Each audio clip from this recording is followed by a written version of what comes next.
When did you feel like you had found true product market fit? In that week that we sold 4 customers in 1 week, it was almost the same amount of customers that we had in 5 years. And this outbound motion took us from 0 to million in the first year, second year from million to 5, and the third we got to almost 20 million in outbound. At some point in the third year, we started to develop also the inbound, but the outbound, 100% outbound, took us from 0 to at least 15 million ARR. I think the most important thing in building a company is to start rolling the ball, right? You need some traction that you can start the momentum of, okay, I listen, I hear, I fix, I listen again, I fix again. That's product market fit. Product market fit. Product market fit. I called it the product market fit question. Product market fit. Product market fit. Product market fit. Product market fit. I mean, the name of the show is Product Market Fit. Do you think the product market fit show has product market fit? Because if you do, then there's something you just have to do. You have to take out your phone. You have to leave the show 5 stars. It lets us reach more founders and it lets us get better guests. Thank you. Didi, welcome to the show. Thank you for having me. I'm excited to do this, man. So you're the founder of Datarails. We have these days actually more and more these just insane ramp companies where they're hitting $1 billion in 2 years, stuff that I had never seen before, certainly not in the B2B world. It is like not normal, right? Wiz was, the first one to do it in an insanely fast way. And then there's so many that have come, and it's still the outliers, but the reality of it is for the 99% of businesses that do succeed and do get big, it is a 10-year journey. And I think you're a great example of that. You started, if I'm not wrong, in 2015, correct? Yes, in 2015. And we spent actually 5 years before we found the product market fit and started to grow. So you can split our journey for a very clear 2 parts. And this is the like much closer to the reality. And a lot of the times, especially because the headlines focus on the insane stories, as a founder coming into it, you can have wrong expectations. I mean, most startups don't work at all. Forget it. Like they just don't work out. But even the ones that do tend to take a long time. So maybe give us a little bit of that background. Like if you go to that 2014, 2015 era, what were you doing and what led to the start of Datarails? Yeah, so in my background, I am a software engineer from a very, very early age. I was in engineering position, team leader, VP R&D. Then I moved to more management position as a COO. And then I worked in a company that was acquired by Cisco. And I spent a few years in Cisco as a general manager and managed large business unit in Cisco in Israel. And then I decided to leave Cisco and started Datarails and try to solve a problem or an area that I experienced in Cisco, which is how the big Cisco and every other enterprise can deal with spreadsheet, how they can manage all the data and all the processes that actually run outside of the systems. And that was the thing that I thought that will create a significant impact. And I thought that there is a huge potential of trying to solve this huge challenge and problem. And I started Datarails with not even a product, but with a concept. Let's try to connect all the organizational Excel files, all the organizational spreadsheets into one centralized database. And then something good will happen. Then we will have database, the organization will have control. I can give you the whole pitch that I have back then with all the benefits and the thing that we solve in the world of 1 billion Excel users, okay? And what was the landscape? Because FP&A, the financial planning kind of area, it gets reinvented all the time. There's a lot of players. Like today you've got like the Runway, right, which maybe the newer ones, maybe 5 years old or so. And there's probably ones that are near that. You had Venice Solutions back then, maybe. Like what was around and what did you see as the key gap that wasn't being filled? Yeah, so you moved forward very fast from 2015 to 2020. When we founded in the company in 2015, I didn't even know what is FP&A. The solution or the concept or the technology that we developed were nothing related to finance. It was related to business users that use Excel. That's it. And because when I started the company, I was in the mindset that I need to find a huge and very wide problem. And every conversation that I had with from investors, potential investors, advisors that say, oh, you need to focus, you need to find one single use case, go vertical, go. I said, what? Are you crazy? There are 1 billion Excel users. You want me to give up of I don't know, millions or hundreds of millions of them? I want to solve the whole problem, okay? We tried many angles and use cases and verticals, from compliance to consolidation to aggregation of data and many, many different aspects until 2020, when we had another pivot and we got into the FP&A space. Then we actually found the product market fit and started to build the company, the go-to-market, customers, and everything. So then tell me a little bit more. We'll jump into the second half of the story, post kind of finding FP&A and getting product market fit there. But maybe what was the first kind of use case, the first idea that what you wanted to solve, out of Excel? Okay, so we had, and until today is one of our core technology advantage, is the ability to connect Excel to database. This is the core promise of Datarails. You have the flexibility of Excel and the robustness and the power of database. And once you connect these two pieces, you get something with endless capabilities. And when we shifted and pivoted the company to the FP&A space, we actually came to the market with a very clear promise. You are a CFO of 200 employees company. You use Excel for 15 years to run your finance. You will never leave Excel. So all these web-based FP&A solution, FP&A web-based financial system, you will never even think to move from Excel to the web. We offer you a full-blown FP&A system with consolidation, automation, analytics, dashboard, everything, but you can stay with Excel.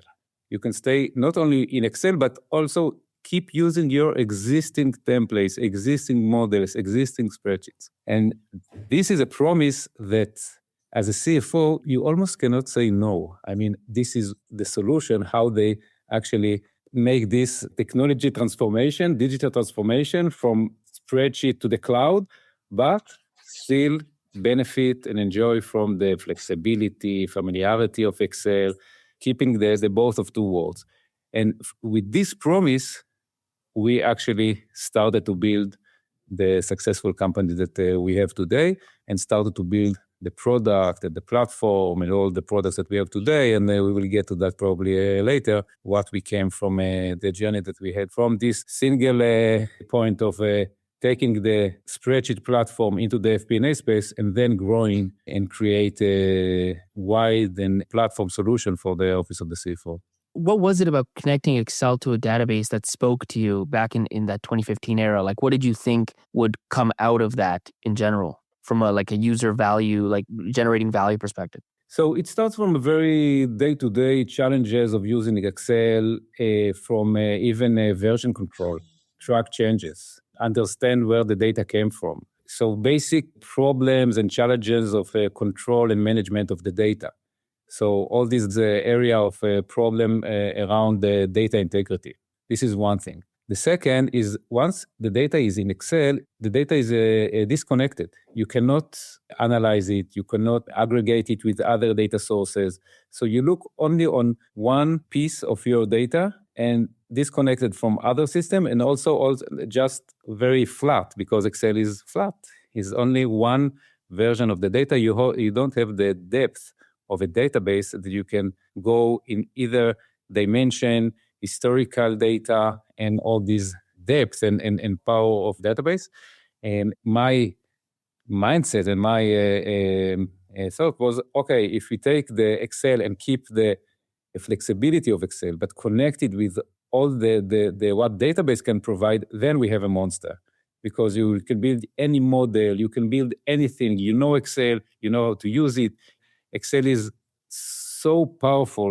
You can build whatever you like, but you have all the power and the robustness that database can provide, and then you have a monster. Once we focus on the one use case or one vertical of the FP&A, that was the missing piece of creating a company and revenue and customers and build the whole Datarails that we have today.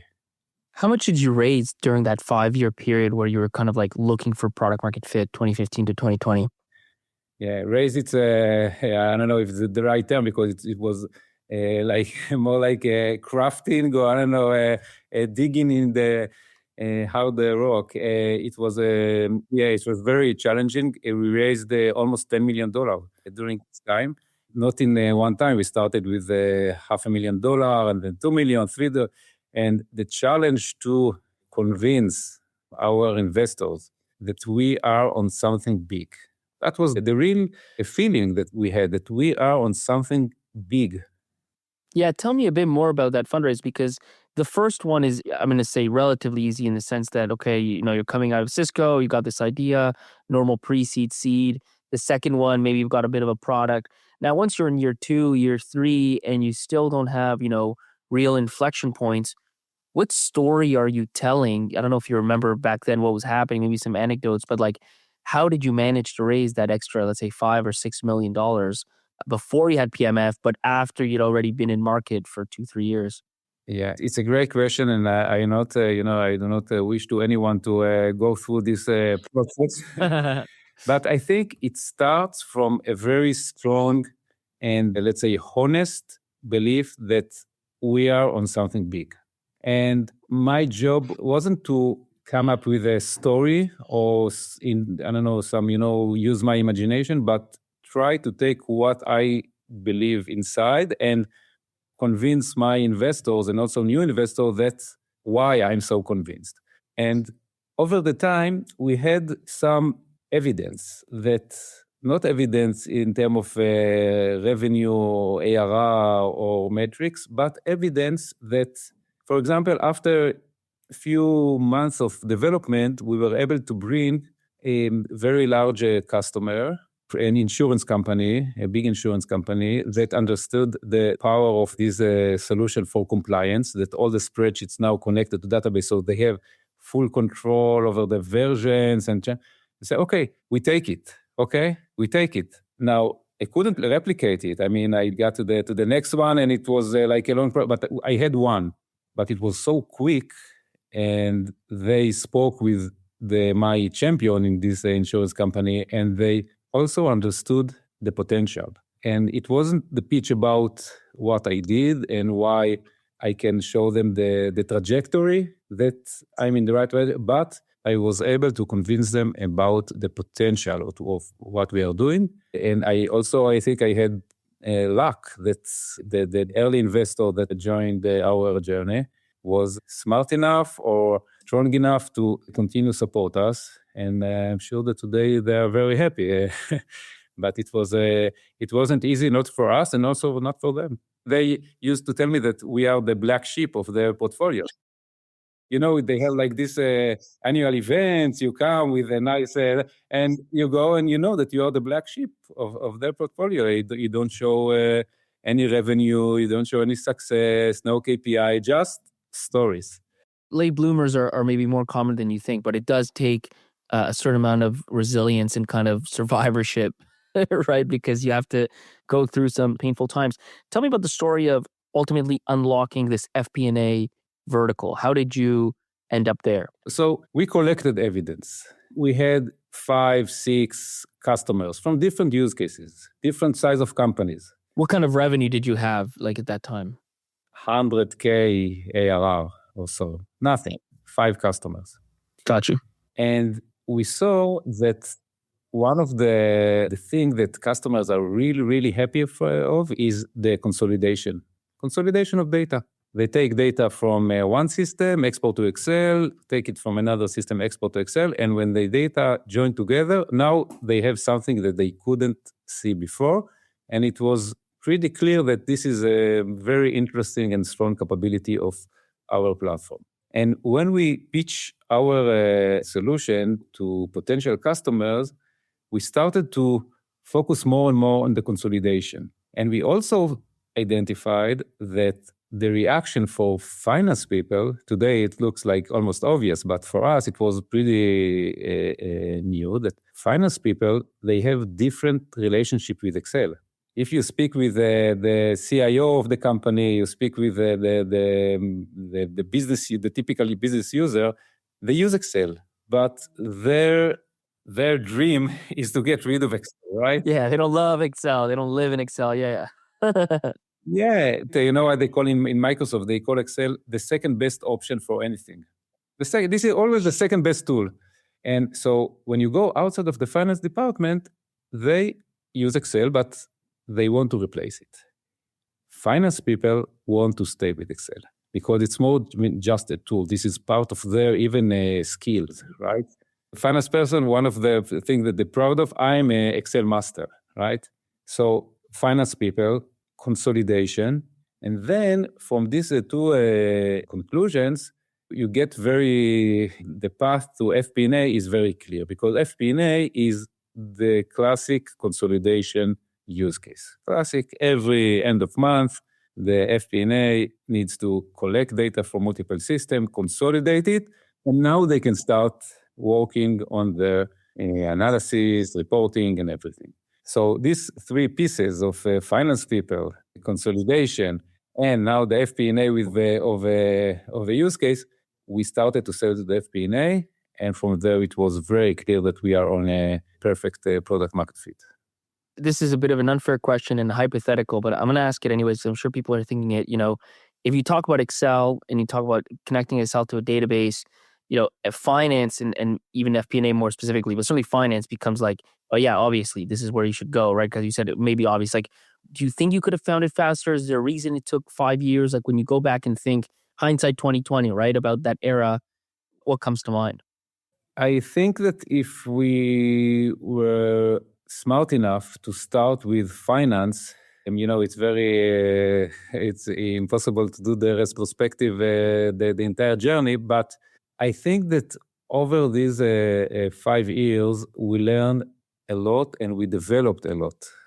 I think that the depth of the technology, the platform that we developed, we would never invested so much in a robust platform that connects a spreadsheet to database. And you can look at our competitor that they have some Excel integration, this and that, but no one is, I would say, stupid enough to invest so much in this capability without this wrong move maybe, but building a platform that this is the only or the one and the only advantage of the platform.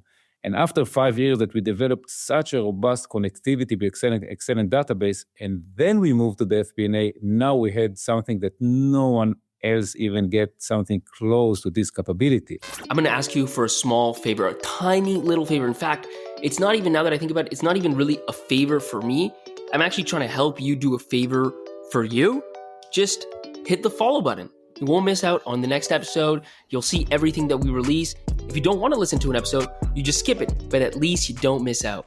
To that point, because there are others, you mentioned before, nobody wants to leave Excel, and there are FP&A tools that try to get people to leave Excel, but there are others, I think Vena might be one of them, that are Excel-based FP&A tools. What was in the market in 2020, and what did you have that some of those other closer competitors maybe didn't? So I think Vena were in a pretty advanced stage at this point. I don't know exactly, but probably tens of millions of ARR with a significant number of customers. And when we came with such a compelling and impressive technology with this capability that we beat them in every deal. In every deal, we beat them because they couldn't even get close to what we offer with this connectivity with Excel and database. Even if they were Excel-based, they didn't have the same level of consolidation? Because I would imagine that would be the whole point of an FP&A tool. Consolidation, connectivity, two-ways connectivity between Excel and database, supporting existing spreadsheets. I mean, you get to a FP&A department of, a factory, 20 years old company, sometimes the same finance team that worked for more than 10 years in the company, they use models and templates and Excel files that, it started 10 years ago. The same files. Now, I can offer a product that use Excel, but I will have to replace their existing, they need to build them bottom up again. We offer them to connect the same spreadsheet. So for them, the implementation and the learning curve is almost immediate because they use the same templates. So the barrier to start using Datarails and to implement Datarails is very, very easy to pass. And this is the competitive edge that this platform with this unique capability of Excel database connectivity gave us a very significant competitive edge. Can you tell me the story of kind of like the first or one of the first FP&A customers that you closed? Yeah. We like all the stories of product market fit and companies, the money went out, we had like maybe 4 months of runway. We just had another extension from our existing wonderful investors. We tried, I don't remember what kind of pivot, but another pivot of something. And I went to meet one of our investors and told him, look, the pivot that was the reason why they gave us this extension is not going well. So we have 2 options. One, you can take your money back, what's left of it, we can close the company. This is one option. The second option, we want to try another pivot. What is the pivot? The FP&A space. Okay, but you gave me the money for one reason. I now use it for a different reason. So I'm very transparent with you. It's your decision. He says, okay, try it. Okay. We had one SDR that left, in the company. He was the only native English speaker in the company. So we told him, okay, congratulations, you are now an account executive and you are going to sell our product. And we started to generate leads for FP&A with LinkedIn and, some manual picking. And then he started to sell FP&A. He started on Monday. Until Friday, we had 4 new customers. Wow. And we said, okay, there is no question. We are on something here. First of all, how did he get these meetings in the first place? So we, the founders, we actually sat on LinkedIn, approaching people and say, okay, come to a meeting. We have something to show you. But you didn't do the sale. You asked this AE to do the sale for you? No, I as you can hear, my accent and my English, and when I started the company, my English was even in a lower level. We sell to the US market. This is our market. So this guy, before he started to in Datarails as an SDR, he was a salesman in a clothes store. Wow. Retail, that's crazy. Yeah, in retail. He started to sell the FP&A. And what size of contracts were these first 4?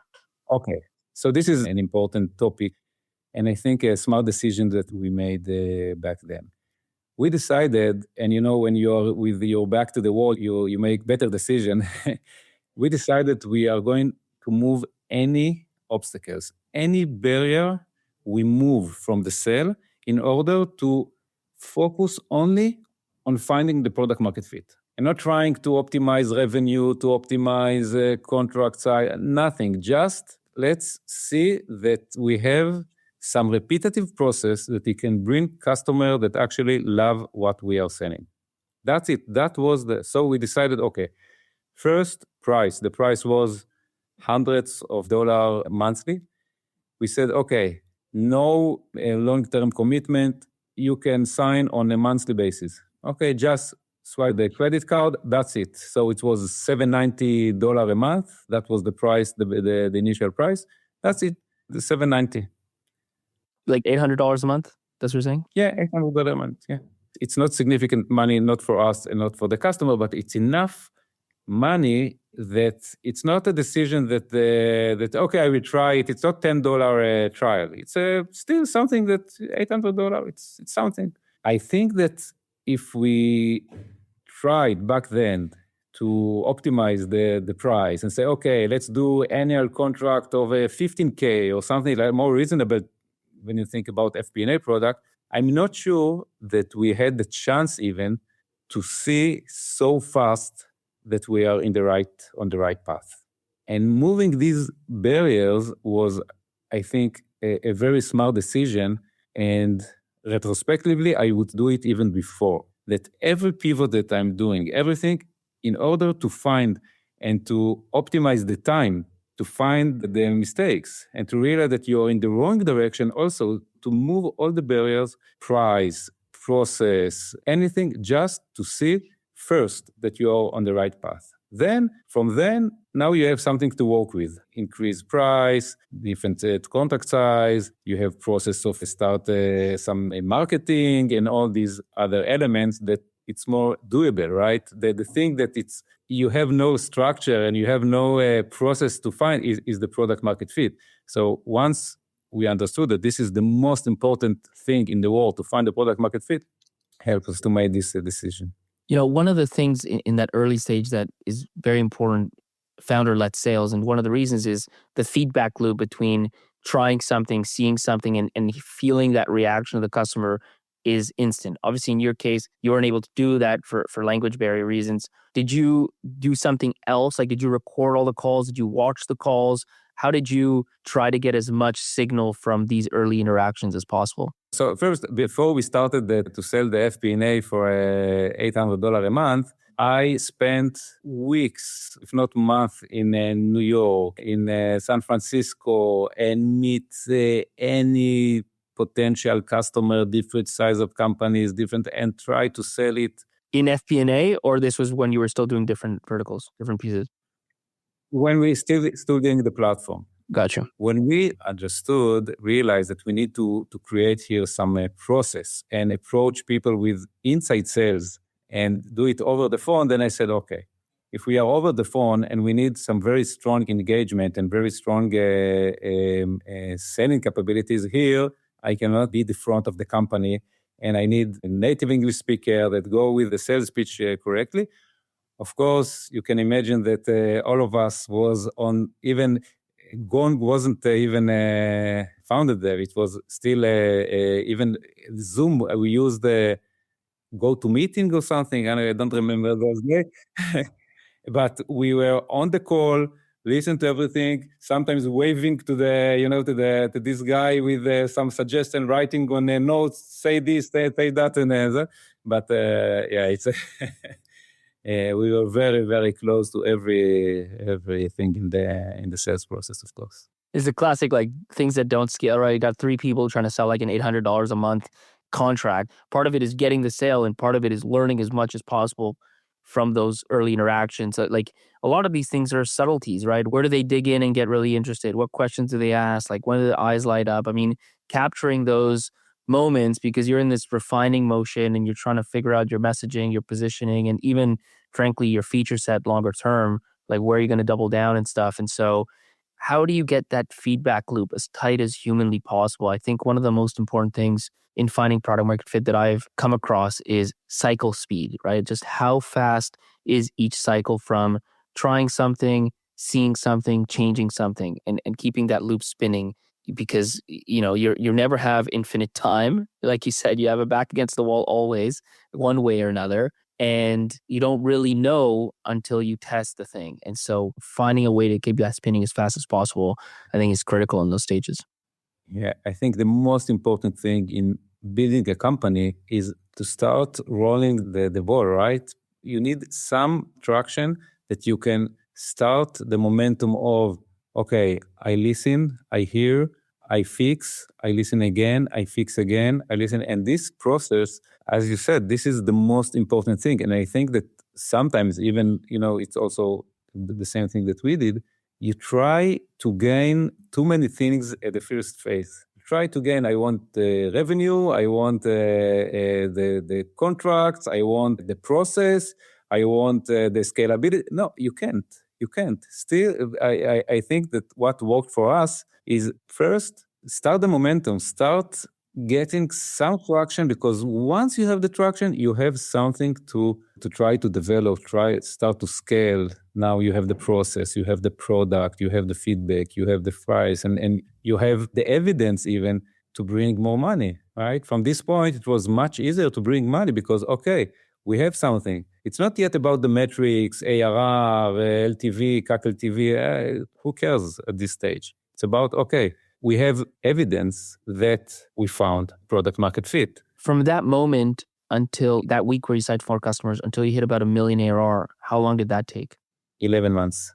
Maybe tell me a little bit about the go-to-market in that kind of going from there to $1 million ARR, maybe $1 million to $3 million. Like that's still very early phase. What were you doing? What worked for you guys? Once we understood that we have this product market fit and we have a unique advantage in the market, so we were focused on 2 directions. One is the product, because we had the platform. We didn't have FP&A product. We had the platform. So we had to shift our R&D. We have 5 people, right? R&D, 5 people, but to shift their focus from building platform to building a product. So we started to hire FP&A experts. We had knowledge and experience in FP&A, so we hired FP&A expert. This is one area. The second one is we, the founders, we were focused on building the process. And we started to build very powerful outbound motion.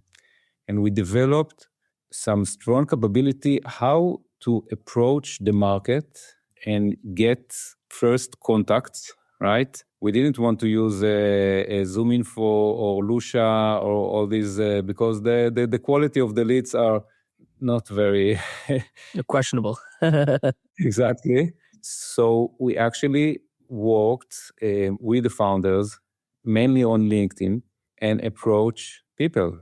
The potential customer, it's very easy to slice and dice the market in LinkedIn because, okay, I want CFOs from companies between 50 employees to 500 employees, these verticals. And we actually had like a huge spreadsheet with all the metrics of territory, company size, and then we split the LinkedIn world. And I even gave let my kids to work overnight in LinkedIn and just hitting, okay, connect for endless. Those days, LinkedIn were less restrict with how many, connections and invitation you can send on a daily basis. And we started to approach the market, outbound, outreach, and generate enough leads to start feeding sales rep. We had one, so it wasn't so easy to fill his calendar. And then we started to hire more and more and more. And this outbound motion took us from 0 to million in the first year, second year from million to 5. And the third, we got to almost 20 million in outbound. At some point in the third year, we started to develop also the inbound, but the outbound, 100% outbound, took us from 0 to at least 15 million ARR. How much of those first couple years were you selling to customers that had no solution versus trying to rip out a different FP&A solution and bring them on to Datarails? So the interesting thing about the FP&A market in the mid-size companies, in the mid-market, is that this market is almost untouched. Even today, there are many competitors and many players. So if you look at the North America market, mid-sized companies, you have, let's say, 500,000 companies, and you can total up the entire customer base of all the players of the FP&A, including Datarails, you will get to, let's say, 15,000 customers, okay, or 20. Interesting. So all the rest are using Excel. So still the market is untouched. The potential there is huge with all the challenges, of course, getting the mid-market with the customer acquisition cost, the retention, but the market as a potential untouched market is enormous, is huge. And, since then, obviously, you've grown a lot. You just raised a fresh $75 million Series C. So things are still, up and to the right. Maybe as a key kind of defining moment, if you could tell me about when did you feel personally like you had found true product market fit? In that week that we sold 4 customers in 1 week, it was almost the same amount of customers that we had in 5 years.